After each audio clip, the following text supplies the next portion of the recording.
tomar o assento. São 8 horas e 20 minutinhos. Eu sempre gosto de falar e brincar que amanhã é dia de Santa Garra. Garra cedo, mas no serviço, mano. Então nós temos que cooperar com os irmãos, glória a Deus. Irmão Aguinaldo, eu fico feliz em voltar aqui na minha casa.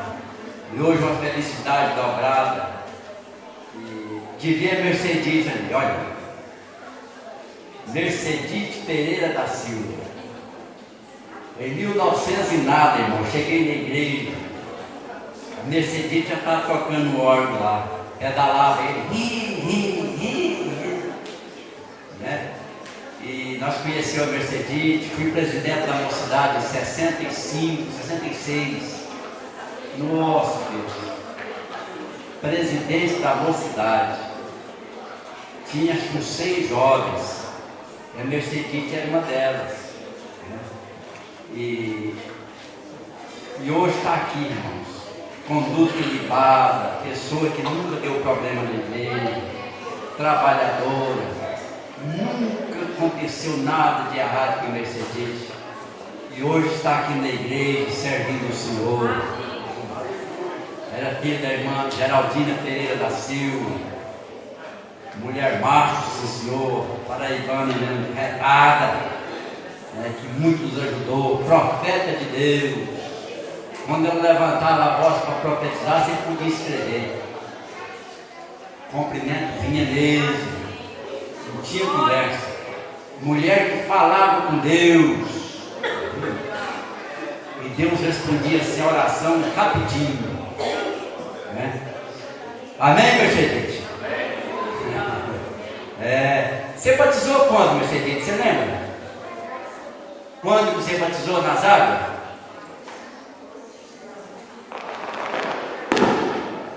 Foguete aqui. 14 de abril de 58. Aí. 14 de abril de 58. Eu tinha 7 anos de idade. Irmãos, eu sinceramente, eu sou um camarada apaixonado pela história, viu, irmãos? Está aí sentada no banco, já deu o testemunho dela, né? 14 de abril de 58. Passou toda a mocidade na igreja, trabalhando para Jesus. Ela tocou órgão baixo nupcial para, meu Deus, milhares de casamentos, inclusive o meu, né? Dia 22 de dezembro de 1973, casei com a dona Celi. A Mercedite estava lá tocando a marcha nupcial. Glória a Jesus. Estou feliz, Mercedite, em te ver, viu? Você está sentado com a Celi? Aí, está vendo? As duas estão ali. Glória a Deus. Irmãos, em rever vocês. A irmã Ângela, a sua mamãe, a irmã Maria, o irmão Zé Vicente. Eita, essa gente nova, né? E a vaidade vai chegando, você vai ficando, os amigos vai ficando pouco, né? Eu não estou com eles, não gosto de passar perto da drogacia de jeito nenhum. Eu dou volta de lá. Quando tem uns velhos de cabeça branca assim, tudo comprando remédio, aí você chega lá, como é que vai? O que você está tomando? Corta e volta, né? Mas irmãos, vai indo, a vaidade, não vai. Você vai, por isso que a Bíblia diz, uma geração vai e a outra geração vem, mas a igreja permanece. Glória a Deus. Estou aqui nesta noite, irmãos, para falar uma mensagem sobre a oportunidade. Tem nada escrito não, mas aqui é que eu trago para guardar aqui a Bíblia. Eu sou daqueles camaradas que ainda não consigo trazer nada escrito. Deus vai revelando a mensagem. E quero falar com os irmãos uma mensagem. Você já deve ter ouvido Estela que sai da Mercedite umas 500 vezes. Aí você vai vir bem, irmão Nilson, com a mesma lereia. Mas não é, irmãos. A palavra de Deus ela é nova todo dia. Você vê um versículo hoje, amanhã você lê, Deus renova ele novamente. Você vê outras coisas ali. Glória a Deus. Salmo 23, meu Deus, já ouvi aqui, irmão Márcio, nem sei quantas vezes, mas o Senhor é o meu pastor e nada me faltará. Ali tem tesouros escondidos. E eu quero falar sobre a oportunidade. A oportunidade, irmãos, ela aparece. Se eu perder a oportunidade, ela não volta nunca mais. Aquela que eu perdi, a gente brinca assim, Deus vai te dar outra oportunidade. Outra não, pode ser uma nova. Aqui eu perdi, acabou. Essa não volta mais. Agora pode vir uma outra oportunidade para você. Uma nova oportunidade. Então eu tenho que correr e agarrar as oportunidades. Isso vale, irmão, na igreja, no mundo, no seu trabalho, no seu emprego, na escola. Aproveita a oportunidade, porque ela não volta mais. Fez-me lembrar do filósofo. A Ângela gosta de filosofia, a Michele também gostava. Esse filósofo chamava-se Epimênides. Epimênides. Quem foi esse cara? Esse cara viveu no ano de 150 a.C., na Alexandria.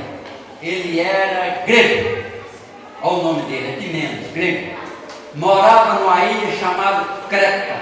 Era possessão da Grécia. E esse filósofo foi para Alexandria para fazer tradução de papiros, tradução de pele de carneiro, tradução do hebraico para diversas línguas. E lá em Alexandria, diversas pessoas do mundo então conhecido na época, de Israel, do Egito, dos Citas, da Mesopotâmia conhecida, esses filósofos, esses tradutores reuniam-se em Alexandria, que era chamado farol da iluminação do mundo. Alexandria no Egito. Eu até passei lá perto, nem entrei em Alexandria, mas passei lá, vi Alexandria de novo. E esse filósofo estava trabalhando, ficou lá uma temporada de 3 anos, mas teve que sair antes de completar o tempo. Por quê? Uma praga de piolho invadiu Alexandria. Piolho entrou na cidade, entrou na biblioteca, entrou nas camas, era piolho, daqui a pouco não aguentava.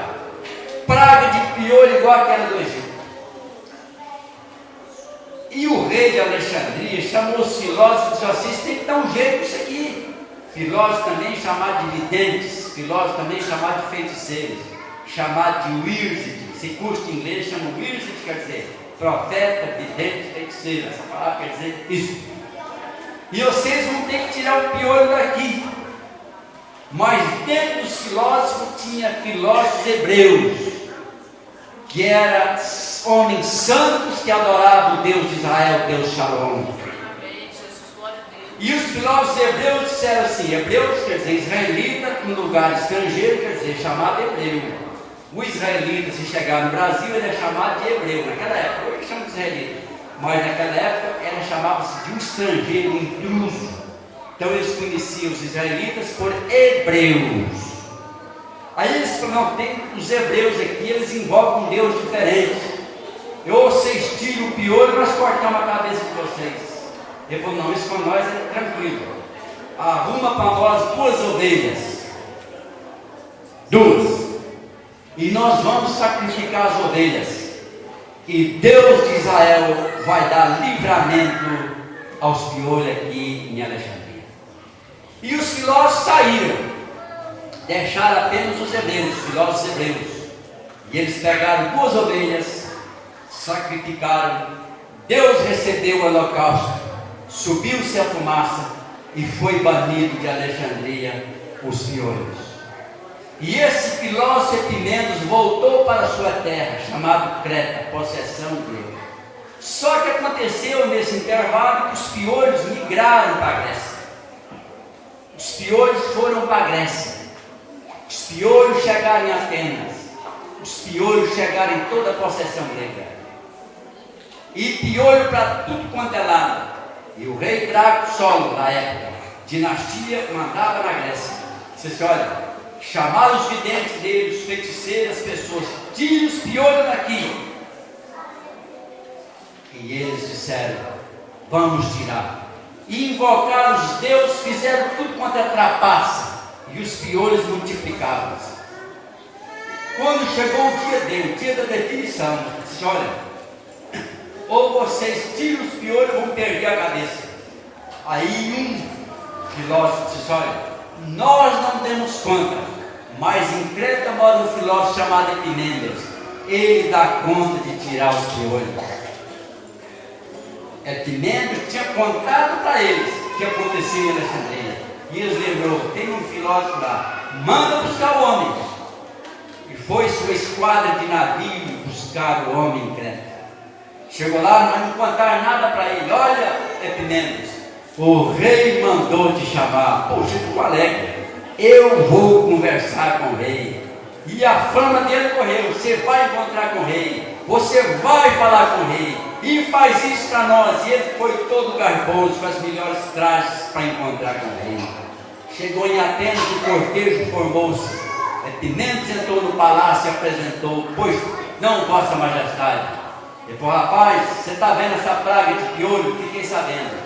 E disseram-me que você tira o piolho. Se você não tirar o piolho, você vai perder a sua cabeça. Aí ele olhou para os filósofos: mas que frio que você me jogou? Eu não dou conta disso não. Mas ele lembrou de uma oportunidade que ele tinha visto. Ele falou: está tudo perdido mesmo. Me faz uma coisa, rei, me traga uma ovelha. Me traga uma ovelha sem mancha, uma ovelha pura, uma ovelha sem defeito. Aí trouxeram a ovelha para ele, lá no Areópago, em Atenas, aonde Paulo pregou seu evangelho, uma praça. Foi: eu vou tocar essa ovelha, e aonde ela chegar, eu peço a alguém para decapitar essa ovelha, cortar e expulsar o sangue dela. Ele não sabia nada, mas tinha visto os filósofos hebreus oferecer o holocausto, e ele lembrou. E ele pediu a ovelha, tocou a ovelha e ela desceu o morro abaixo. Quando chegou no lugar, a ovelha parou e derrubou. Pega a ovelha. Pegaram a ovelha, cortou o pescoço dela, sangue jorrou. E ele fez um fogo ali, pôs uma pedra, fez um altar, pôs fogo no sacrifício e ofereceu ao Deus desconhecido, que eu não sei o nome dele, o Deus de Israel, que eu não sei o nome dele. E fez o altar ao Deus desconhecido, porque Paulo conhecia essa história, e os piolhos foram embora. Depois de 150 anos, Paulo precisava pregar o evangelho aos gregos, mas não tinha entrada. Paulo era um homem filósofo, embaixador, fariseu, cidadania, poliglota, falava diversas línguas, advogado, tinha tido cidadania italiana e hebreu por nascimento. E ele disse: eu vou em Atenas conversar com dois tipos de filósofos, os epicureus e os estoicos. Uns acreditavam na vida eterna, o outro morreu, acabou. E Paulo chegou em Atenas, olhou lá mais de 1000 altares. E aí Paulo chegou para em Atos 17, irmãos, eu olho, vocês são supersticiosos, estou vendo altar de tudo quanto é tipo. Mas Paulo, aproveitando a oportunidade, aí o filósofo: tem um altar aqui, até Deus não tem nome, ao Deus desconhecido que nós não conhecemos. Mas Paulo sabia: me leva lá, eu quero revelar para vocês o nome do Deus desconhecido. E foi-se uma grande multidão para Paulo. Quando ele chegou no holocausto, ele disse assim: olha, um filósofo por nome de Epimênides ofereceu um sacrifício ao Deus desconhecido para limpar a cresta dos piolhos, e eu quero revelar o nome desse Deus desconhecido: Jesus de Nazaré.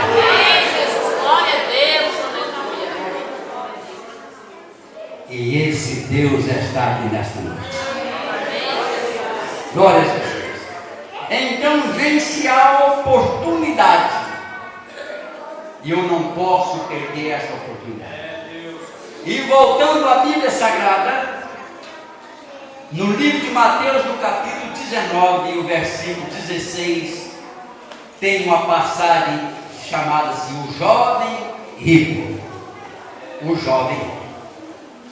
Mateus 19, versículo 16. Mateus 19, versículo 16.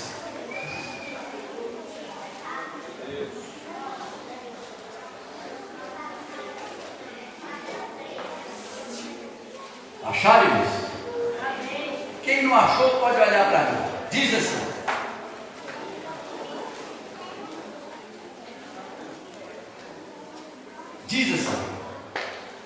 e eis que, essa expressão interessante, irmãos, é uma expressão de afirmação.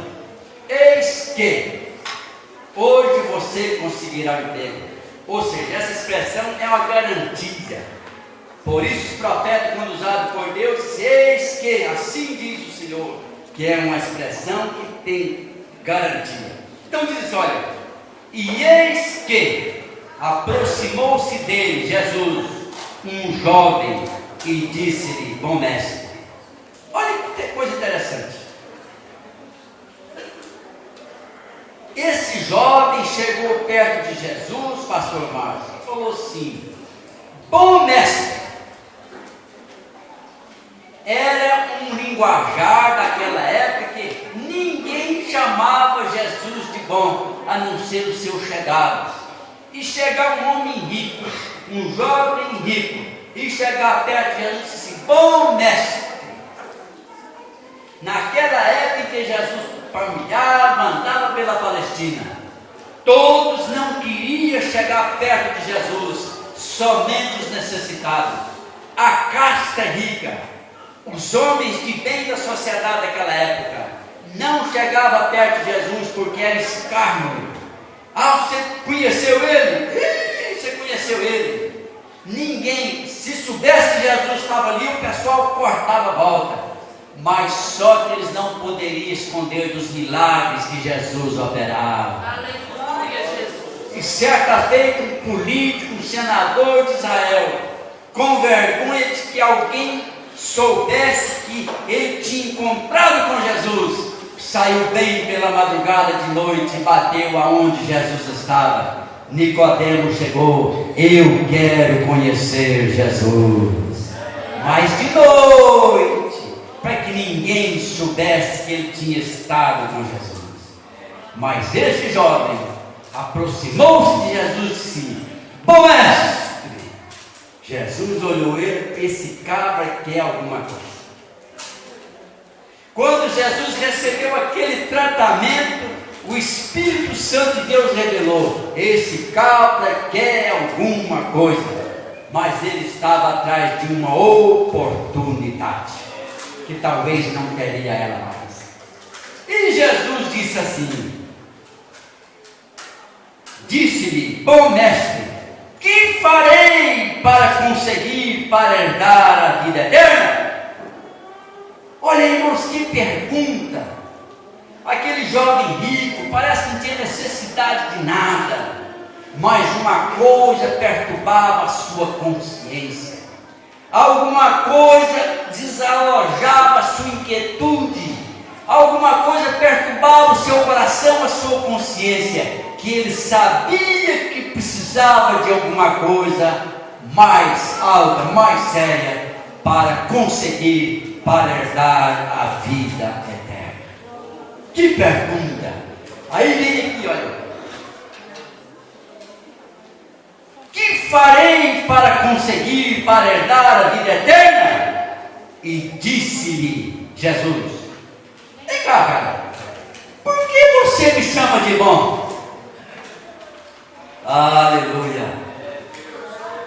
Por que você me chama de bom? Que eu nunca ouvi alguém dizer isso para mim. Agora você é um jovem rico e vem e me chama de bom. Bom mestre. Poxa, chamou Jesus de bom e de mestre. Por que você me chama de bom? Não tem resposta. A Bíblia só põe em ponto de interrogação. Ele não respondeu nada a Jesus. Jesus esperou um pouquinho e ele não veio resposta. Por que me chamas de bom? Aí Jesus guardou e não respondeu. Aí Jesus completando assim: não há bom, ou seja, não existe bom, senão só que é Deus. E o cabra ficou olhando para Jesus. E o cabra ficou ali. Já tinha chamado de bom. Agora Jesus disse: não existe um bom a não ser Deus. Mas quem é ele? Quem é Jesus? Os dois olhando um para o outro. Aí vem, cara. Se queres, porém, olha, queridos, olha aqui Eduardo, que serviu com o Aguinaldo aqui no batalhão, sua esposa, e nós todos aqui presentes. Se queres, a salvação é se eu quero. A salvação Deus me dá se eu querer. A salvação é disponibilidade para os que aceitam esta oferta. Mas muitos não aceitam essa oferta. Agora é uma condicional. Se queres, se você quer, se eu quero, se nós queremos, se queres, Jesus para ele, se queres, olha, condicional, coisa maravilhosa. Se queres, basta eu querer, eu não tenho que pagar nada por isso. Se queres, Jesus disse para ele: olha aqui, camarada, se queres, porém, entrar na vida eterna, guarda os mandamentos. Eita glória! Rapaz, se queres entrar na vida eterna, guarda os mandamentos. E Ele está aqui nesta noite, revelando a você esta mensagem. Guarda-se os mandamentos. O que é os mandamentos? As ordenanças.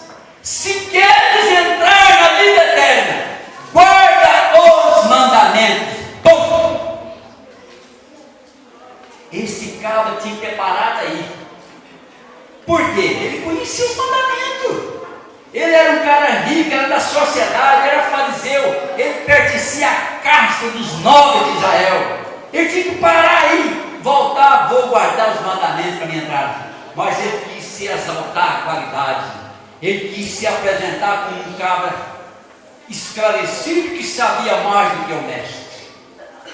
Aí foi o erro desse jovem. E ele disse assim: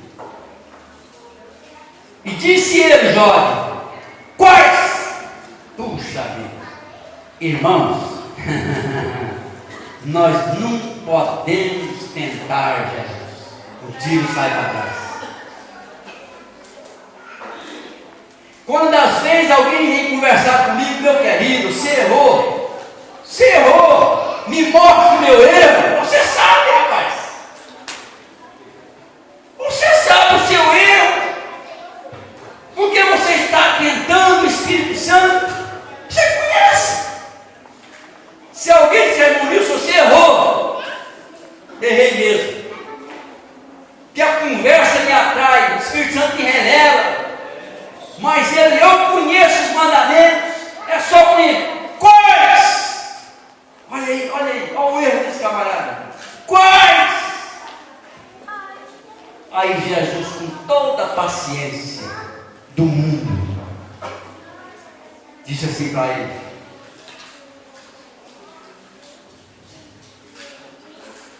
e disse-lhe Jesus, quais? Jesus disse.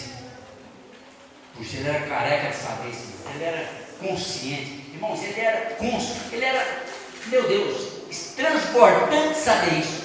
Todo mundo sabia isso. Olha aqui: não matarás, não cometerás adultério, não furtarás, não dirás falso testemunho, honra o teu pai, honra a tua mãe, e amarás o próximo como a ti mesmo. O que eu tive que sair? Muito obrigado, bom mestre, eu vou praticar essas coisas. Mas aí tem outra questão do jovem, tem outra encrenca. Ele quis se apresentar no segundo degrau agora. Ele quis se apresentar a Jesus como uma pessoa que não era. superior. Ele quis se apresentar a Jesus para que Jesus apresentasse ele, elogiasse ele. Ai, irmãos, nós trabalhamos para Jesus. E lá na eternidade, aqui às vezes nós não recebemos elogio. Às vezes somos esquecidos. Às vezes alguém não nos vê. Às vezes não sou visto. Mas lá na eternidade, lá no céu, o Senhor vai acrescentando na nossa ficha de que estamos fazendo para o Senhor. E esse camarada, ele pegou essa oportunidade e perdeu essa oportunidade. Aí ele disse para Jesus, e disse o jovem: tudo isso tenho guardado desde a minha mocidade. Que me falta ainda? Oh, meu Deus! Por que esse jovem foi falar isso? Por que ele estendeu esse linguajar com Jesus? Jesus já tinha dito tudo para ele, mas ele ainda cutucando ali com a vara curta, né? Ficando a onça com a vara curta, querendo você espremer Jesus. Aí Jesus foi lá onde ele não queria ouvir. Mas ele ouviu isso, irmão, porque não obedeceu. Ele foi atrevido com Jesus. Aí Jesus disse assim: olha, camarada, eu vou dar uma resposta agora, Jesus, para te calar. Eu não vou perder tempo com você, não. Se quer ser perfeito, eu tinha apresentado ali, pastor Márcio, com toda a perfeição. Ele está deixando Jesus falar. Não, tudo que o senhor está falando, eu faço desde a minha mocidade. Aí Jesus, que se esperar essa palavra, disse: não, mas então você já está no reino do céu, vem aqui, vou te abraçar. Aí Jesus disse: se quer ser perfeito. Irmãos, que palavra dura. Eu luto para ser perfeito, irmão. Não sou não. Estou lutando. Que a perfeição só vou pegar ela na eternidade com Deus. Mas é que nós lutamos para ser perfeito. Mas Jesus disse a esse cara assim: olha, se quer ser perfeito, rapaz, vai! Despediu ele. Aqui Jesus está mandando ele: vai! Vai! Vai! Vende tudo que tens. Ele precisava ouvir isso, mas ele queria ser perfeito. Dá aos pobres, e no futuro, e terás um tesouro no céu, e depois vem e segue-me. E o jovem, ouvindo esta palavra, retirou-se triste, porque possuía muitas propriedades.